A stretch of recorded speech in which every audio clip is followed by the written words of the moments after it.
He was a church-going tech worker, a single dad raising 5 kids in South Carolina. But on August 28, 2014, he picked them up from school, and not one of them came home. What followed was a week-long horror road trip with the lifeless bodies of his children in the backseat. This isn't fiction. This is the case of Timothy Jones Jr., a father-turned-killer, and a system that failed every warning sign. It's a case that shook the nation, not just because of the brutality, but because of the countless warning signs that were ignored. From his troubled childhood to the terrifying unraveling that led to the murder of Maya, Elias, Nathan, Gabriel, and Abigail. This tragedy reveals just how broken a system can be. You're watching Crime Cipher, and in today's video, we expose the shocking truth behind one of the most devastating family murders in American history. Before we dive in, make sure to subscribe to the channel and tap the bell icon so you never miss a new case. And if your heart breaks for those 5 innocent souls, light up the comments with a candle emoji to show they're not forgotten. On the surface, it was just another Thursday in South Carolina. The date was August 28, 2014, the last normal day for 5 innocent children. They were picked up from school and daycare, laughing, chatting, completely unaware that they were on their final ride home. But what happened next wasn't a tragic accident. It wasn't sudden. It was deliberate, brutal, and evil. This is the heartbreaking, stomach-turning case of a father who didn't just lose control. He orchestrated the slaughter of his own children. The day the world changed. It began like any other afternoon. 5 siblings, Mia, Elias, Nathan, Gabriel, and Abigail Jones, were signed out of school and daycare by their father, Timothy Jones Jr. But instead of heading to their trailer home in Lexington County, Jones took an unexpected turn. He drove to a Walmart parking lot, shoved the children out of the car in public, then violently forced them back in. Witnesses saw it, but no one intervened. No one called the police. In hindsight, that moment in the Walmart lot was the last cry for help anyone might have heard. But fear, confusion, or disbelief left it unanswered. That night, their mother Amber Jones called. Her son Nathan answered the phone. He sounded normal, if not a little tired. It was a short, forgettable conversation. She never heard her child's voice again. A growing storm of violence and control. To the outside world, Timothy Jones Jr. seemed like a responsible single father. He worked a tech job at Intel, earned a respectable salary, and attended church. But behind the scenes, the walls of their home hid something horrifying. Jones was obsessed with obedience, domination, and religious control.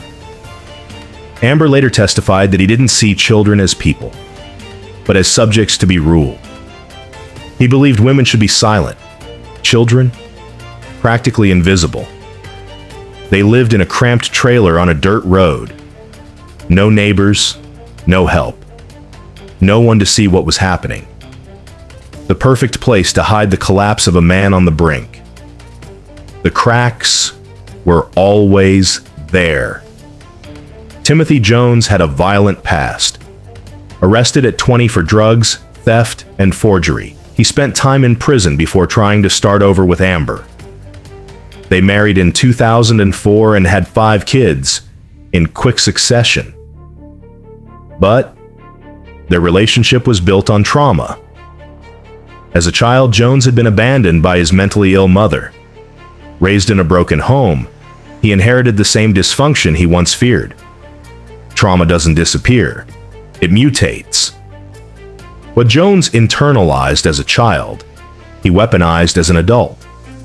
His kids became the canvas for pain he refused to heal. When the marriage began to fall apart, Jones spiraled. Amber claimed he grew more abusive, controlling every aspect of their lives. Even when they separated, the court somehow gave Timothy full custody of the children, a decision that would prove fatal. Ignored warnings, missed chances. In 2014, social services investigated Timothy Jones twice. Once for punishing his children with extreme exercises, and again for beating them, underfeeding them, and possibly isolating them from school. The warnings were everywhere. Complaints, witnesses, statements from terrified children. And yet, no action was taken. By the time investigators reopened the case, it was already too late. August 28th, the night of horror. Jones claimed it all began with Natan, who had allegedly broken an electrical outlet. Enraged, he forced the boy to do push-ups and squats for hours. When the boy collapsed, Jones found him dead in bed. Instead of calling police, Jones said he snapped. Voices in his head, paranoia, a so-called demonic gremlin. Then came the slaughter. He strangled the other 4 children, one by one. His eldest daughter, Mia, watched in horror as her brothers died, until her father turned on her, too. The youngest, Gabriel and Abigail, were too small for his hands, so he used a belt. Jones later claimed this wasn't murder, it was mercy, that he wanted to keep them together. But the details contradict any mercy. The belt marks, the fear in their eyes, the silence of that trailer said otherwise.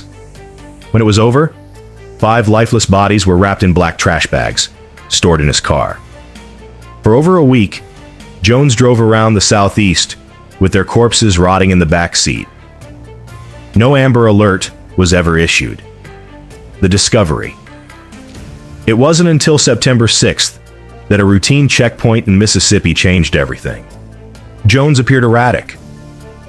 Officers found blood, bleach, notes about body mutilation, and traces of meth materials. When they ran his plates, alerts lit up. Days later, he led the FBI to a rural dirt road near Camden, Alabama, where the children had been dumped in plastic bags. Under the baking sun, their bodies decayed beyond recognition. DNA confirmed what no one wanted to believe. Autopsies that shattered the courtroom. Each autopsy was more disturbing than the last. Elias had a fractured neck, still wore his school shirt. Mia was found unclothed, her hand missing. Gabriel bore belt-shaped marks across his throat. Abigail was starved. She may have died last. Natan the First had signs of strangulation, not exhaustion. The medical examiner described it as a massacre in slow motion. No one died quickly. And that agony is what haunted jurors long after the verdict was read. All 5 were officially listed as homicides by asphyxiation. The confession. A monster speaks. Jones eventually confessed on tape. No coercion, no denial. He admitted everything. He detailed how he killed them. Said he was following voices. Claimed he believed the kids were going to kill him and feed him to dogs. The jury listened in silence. Some wept. Others stared in disbelief. The man who once said he loved his children now sat in front of their photos, a confessed executioner. They were bright, hopeful children, not statistics. Their deaths were preventable. Their pain real. Their voices silenced by a system that didn't listen. How does a system ignore red flags this large? What would you change to protect children like Mia, Elias, Natan, Gabriel, and Abigail? Subscribe to Crime Cipher, where true crime isn't just told, it's felt. Next up, when justice fails, cases that should have been stopped.